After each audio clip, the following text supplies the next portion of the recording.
महाराज जी, आलस और मोबाइल के अधिक प्रयोग पर जीत कैसे पाया जाए? अब ये तो इसमें तो अपने को देखो, अभ्यास इसमें भी नींद, भोजन, बोलना और भोग, इनको आप जितना चाहो बढ़ा सकते हो, जितना चाहो घटा सकते हो। भोजन को थोड़ा थोड़ा कम करते जाओ तो जो आदमी 35 रोटी खा सकता था वो 1.5 रोटी पे जीवन व्यतीत कर रहा है और स्वस्थ है। 35 जब साधना में तो 1.5 रोटी पे अब जीवित है और 35 रोटी पाने वाला। भोजन कम किया गया। जो 7 घंटे 8 घंटे सो सकता है और 3 घंटे में अपने आप को 24 घंटे में 3 घंटे सोकर पूरा काम चला लेता है। बोलने का अभ्यास बहुत होता है, मौन रखना बहुत कठिन होता है। कम बोलो, कम सो, कम खाओ और भजन करो तो आलस से खत्म हो जाएगा। और जब भजन में रुचि होगी तो मोबाइल में क्या देखे, सब झूठी बातें हैं। कोई सीरियल है, कोई सिनेमा है, कोई नोटंकी, सब झूठी बातें। क्या देखना है उसमें? केवल समय नष्ट करना। और इतना सामग्री मोबाइल में है कि अगर 24 घंटा लगे रहो तो लगे रहो।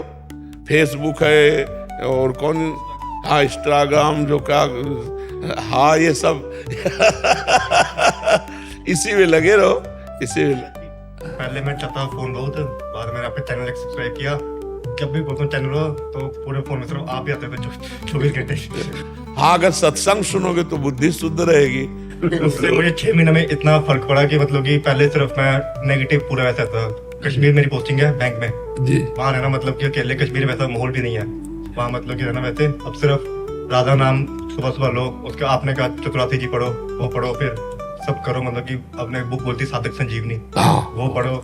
उससे मतलब कि इतना थोड़ा पॉजिटिव होता है फिर कि बस जो है बस यही है। बहुत सुंदर, बहुत सुंदर। महाराष्ट्री ऐसा होता है कि जैसे आपका रील देखते कोई, ठीक है, तो फिर एकदम उत्साह होता है कि अभी सुबह 4 बजे उठेंगे। 4 बजे का अलार्म भी लगा दूंगा मैं, और इतना घंटा मतलब माला करना है, मोबाइल सिर्फ आधा घंटा यूज करना है, वरना स्विच ऑफ करके रख दूंगा। और 4 बजे का अलार्म 5 बजे, 6 बजे, 7 बजे।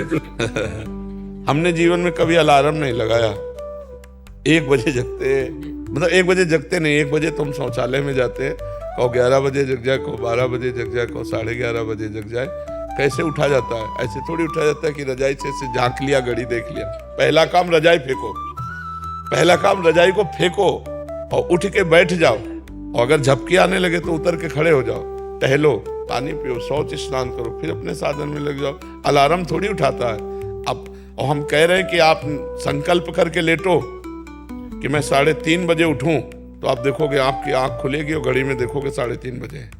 वो परमात्मा आपके संकल्प की पूर्ति कर। कभी घड़ी और अलार्म ये सब करो, अपने समय से उठ जाओ। अभ्यास से ऐसा हो जाता है।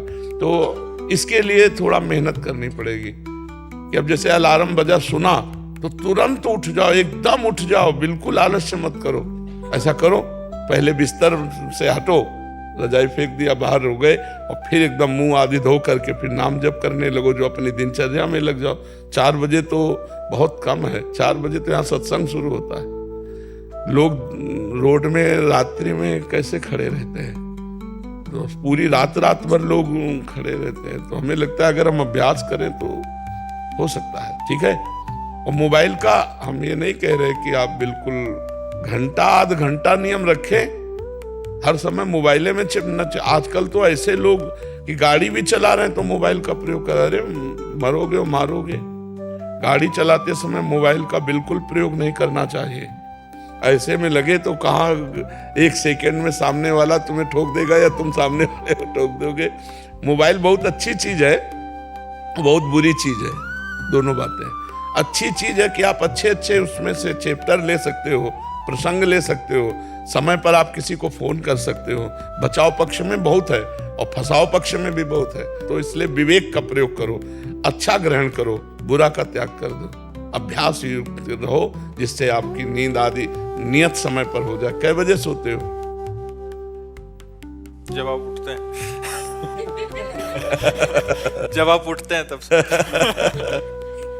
वैसे तो भले आदमी 5-6 बजे भी उठ जाते हैं, कोई तो 11 बजे तक सोते हैं। कोई 2:30 बजे उठने वाले भी बड़े हैं जी, दोपहर को 2:30 बजे उठने। तो फिर नहा धो के खा के फिर सो जाए।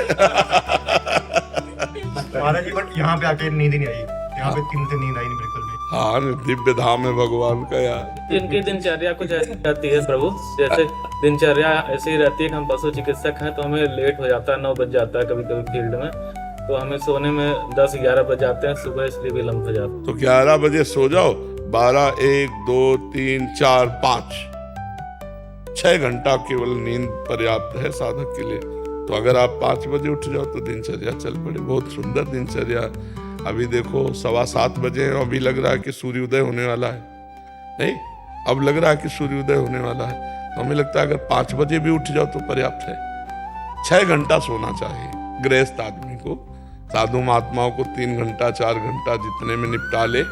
फोन आने लगता है इमरजेंसी केस का, हम लोग तो ऐसे उठ जाते हैं 5 बजे। पशु परेशान जो रहते हैं उनके पास बिल्कुल बिल्कुल नाम जप करते हुए और आप पशु सेवा में जाओ, बहुत बढ़िया है। एक हमारा प्रश्न है जी। कि कभी कभी हमें कुछ ऐसे पशुओं का इलाज करना पड़ता है जिनका पशुपालक बस मांस भक्षण है और उनके लिए करते हैं, तो क्या उनकी हमें इलाज करने में कभी कभी लगता है हम अप्रत्यक्ष रूप से पाप के भागीदार तो नहीं हो रहे हैं? लेकिन आप तो उसके रोग निवारण के लिए जो गए हैं, वो हत्या के लिए पाल रहे हैं, स्वस्थ करके उसका मांस खाना चाहते हैं। लेकिन आपका उद्देश्य ऐसा नहीं है। आपका उद्देश्य केवल पशु को स्वस्थ करने का है। आपको आगे की बात नहीं सोचनी है। आपके पास मन में बड़ा व्यथित होते हैं कि हम इसको यहाँ बचा रहे हैं लेकिन आगे चल के इसको और दूर। हाँ, पर आगे की बात न सोचो। वर्तमान के प्राप्त सेवा को आप केवल उस समय देखो कि इस समय इस पशु को मुझे बचाना है, मेरा कर्तव्य है इसे दुख रहित करना। आगे भगवान जाने। कहीं भी फोन आवे तो आप पहले उस पशु में भगवान देखिए और उस पशु को स्वस्थ करने की भावना कीजिए। यदि हम ऐसा सोचें कि इसको कल कोई मारेगा, तो आज ही हम मार रहे हैं, क्योंकि हमें सूचना मिल गई कि वो रोग से ग्रसित है और हम नहीं गए तो वो तो कल मारता, आज हमने मार दिया। हम जाकर आज उसे बचाएंगे, कल भगवान जाने उसका परिणाम क्या होगा, है नहीं? हर जीव का परिणाम अपना है। तो इसलिए ऐसे विचार के द्वारा हम उस जीव की सेवा करते हैं। आगे का केस भगवान संभाले कि वो हत्या करेगा कि क्या करेगा। हम वर्तमान को देखकर उसको दुख निवृत्त